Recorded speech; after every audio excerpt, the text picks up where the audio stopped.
The town of Millbrook was doing well. Despite the good and bad times, one building remained unchanged. The old public library on Maple Street, tended by a modest Arthur Pemberton. Arthur was an ordinary man. He turned 66, and he had worked in the library for 38 years. Arthur knew all the books in the library and the books themselves. Arthur knew the children who came to him. Now some of these children have grown up and have their children. He was not rich. He had a 10-year-old car and a cardigan that had been warm enough for the winter. Arthur was very happy. One Tuesday morning, his life has changed dramatically. An unknown black SUV stopped in front of the library. 3 men in gray suits got out of the vehicle. The leading one, Julio Cross, was the owner of half of the state 54-year-old tech oligarch. His face was angular, his lips were thin, and his eyes were icy. He looked at the library like it was a bag of trash. Arthur opened the door for the newcomers. "Good morning, gentlemen. Welcome to the Millbrook Public Library." Julio Cross laughed. "Library? Do you know how much this land is worth? Do you know what I could build here instead?" Arthur's stomach turned. "This library has been standing here for over a century," he said firmly. "It is a lifeline of this town." Cross took a step toward him. "And it needs to disappear to let progress happen. You wouldn't understand that, old man." Later that week, Julio Cross posted a video on social media. The message was aimed at Arthur. Millions of people watched the story. "This madman hoards paper while I protect the future," said Cross in the video. "He is a relic of the past, a dinosaur who clings to the old ways. But soon, this library will be gone for good." People were writing in comments, watching the video with growing concern. Some laughed, some were annoyed. No one was willing to say anything. Arthur was watching the video in his small apartment, his hands trembling. This was the end, the humiliation of his life. But Arthur had a weapon against Julio Cross. He was a librarian. And in the library, the most valuable treasure is the basement. Arthur's hands were shaking as he reached for the dusty box. He hadn't opened it for many years. It had been donated to the library by Harold Cross, Julio's father, decades earlier. Arthur wiped his tears and stood up. He had to be strong enough to show this billionaire that there are things in this world that money does not buy. Arthur walked into the library basement, digging his nails into the wood of the wall. The first thing he noticed when he opened the box was the musty smell. Arthur looked at the yellowed letters, tied with a ribbon. The handwriting was good, but the style was old-fashioned. Arthur's eyes widened as he read the first letter. Harold Cross, Julio's father, was writing to his brother, informing him of private matters. "I took some money from the orphanage fund," Harold wrote. "I thought of it as a loan, but I do not intend to pay it back. I will use the money to start my business." Telling the children that the money has been transferred to another account, Arthur felt physically ill. He stared at the note, stunned. This was the truth. The reason why the orphanage had been shut down years ago. Arthur found several more letters in the box, along with financial documents. Arthur's hands were shaking as he read each letter. "I borrowed money from the fund every month for 3 years," Harold wrote. "I always told myself that I would pay it back, but it never happened. I do not know where the money went because I stopped caring." Arthur was overwhelmed with mixed emotions.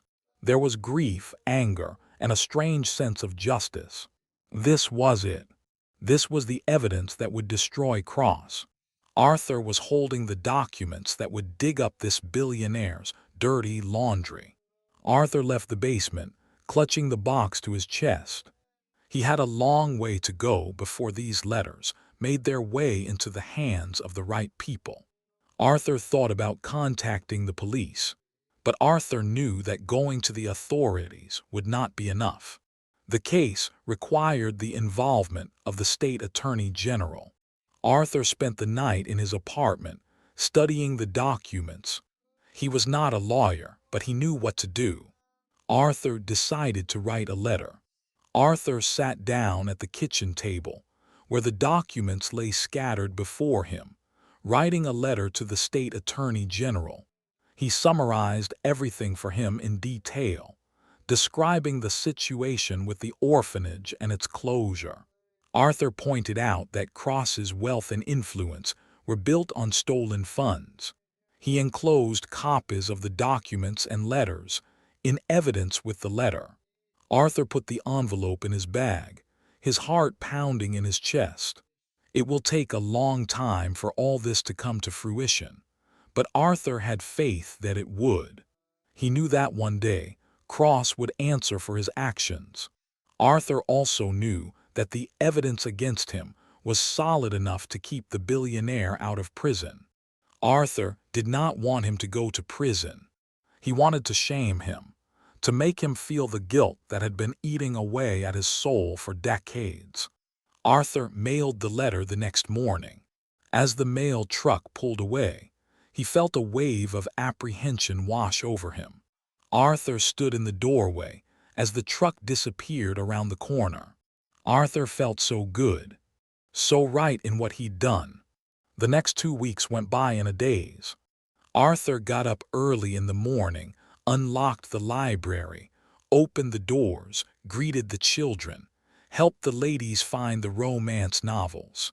Every day was the same, but deep down, something had changed in Arthur. 2 weeks after mailing the letter, Arthur's phone rang as he sorted through some books. The news anchor's voice was hushed with astonishment when the call came in. State Attorney General has launched an investigation into the activities of Cross Industries, the narrator said. Arthur's heart raced as he read the caption. Anonymous sources have indicated that Cross Company's wealth has been built on the proceeds of stolen funds. Arthur looked up, stunned. All of Cross's assets, including real estate, accounts, and securities, have been frozen by the state, the story said. Arthur was weak in the knees. It happened. It was all coming true. Julian Cross was interviewed on television that day. His face was pale, his eyes red. He was sweating. "These are all lies," said Julian. "Someone is trying to destroy me. Someone wants me to lose my billions. My father was a sincere man who never stole a penny from the orphanage. Please believe me." Arthur felt a surge of anger at his words. That man had no shame at all. His lies were so transparent that even a child could see through them. Arthur knew that nothing would stop Cross, not even this. That man's greed and love of money were stronger than anything. Over the next few days, the investigation into Cross continued in the press. Journalists searched for evidence of Harold's crimes, interviewing people who might have known him. They found witnesses who testified before the court. Arthur followed the tribunal proceedings from his small apartment. He couldn't help but think about the children at the orphanage. Those poor kids who had to grow up without knowing the truth. Arthur thought about Julian's children, kids who had nothing to do with their father's crimes, but they would still have to suffer because of him. Arthur also thought about the library. It was still his home, the place where he felt most comfortable. Arthur was scared, but the longer he watched the trial, the more confident he became that everything would turn out well. One evening, Arthur's phone rang. He answered it, surprised to hear the voice of an officer of the Attorney General's office. "Thank you for your help in bringing this case to light," said the officer. "We are almost ready to go to court, but we need you to testify before the court." Arthur looked out the window at the familiar library building. "I'll be there," he replied. The courtroom was packed with journalists. Cameras were set up, and television crews were waiting for the proceedings to begin. Julian Cross was in the dock, his gray suit rumpled. There were dark circles under his eyes. He looked exhausted and had lost weight since the trial began. Arthur walked into the courtroom and smiled at the sight of the familiar library, building through the window. He was dressed in his best cardigan.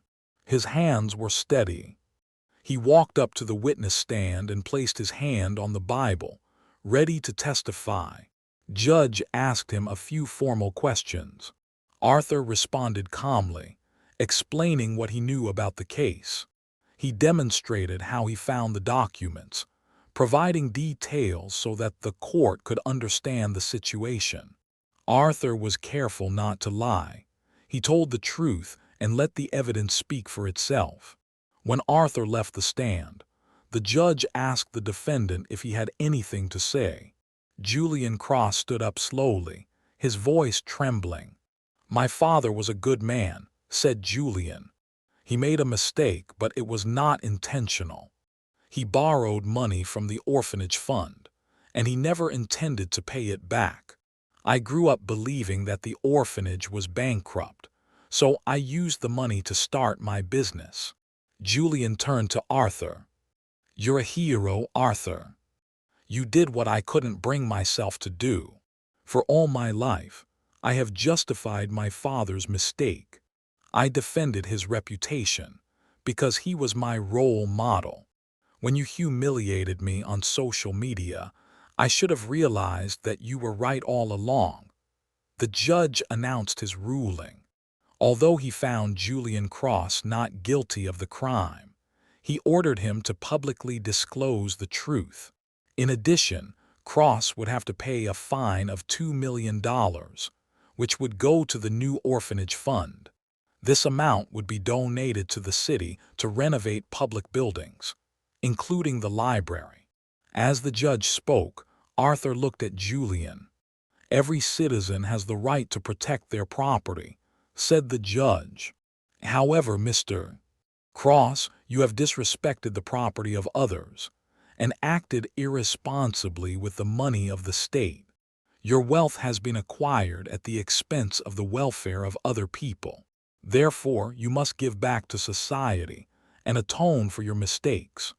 Arthur left the courthouse into the bright morning light. Reporters were waiting for him, asking him questions.